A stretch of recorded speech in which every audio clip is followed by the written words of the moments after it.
So I got started in music about maybe professionally about 10, 11 years ago. I was like 15, 16. I moved to Atlanta. Um, I prayed about it. I was working at Blockbuster first, and then like me and my dad kind of like did this thing. Is like I quit my job at Blockbuster, so he's like, "What are you gonna do now? What the fuck are you gonna do? We gotta figure it out."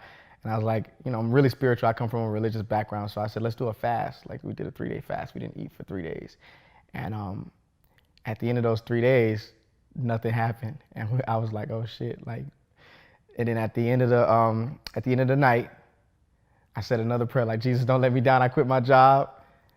And I woke up the next morning. My dad was like, "What did you do?" And at the time, MySpace was like kind of popular, and I had just a bunch of emails from Atlantic Records, and it was like, Mike Caron's trying to get a hold of you. He's thinking of potentially signing you. And around the time, I was also really cool with Troy Taylor, who discovered Trey songs, and Trey was in Atlanta working on a project. So I just flew. We put the money together and flew to Atlanta and started artist development. And I was around the time Trey was working on Ready, so I was able to do background vocals on some of the songs on that project, and also like contribute to that project. And one of my favorite songs that I've written to date, co-written Jupiter Love for Trey songs on the Ready album. So that's kind of like really what started everything for me.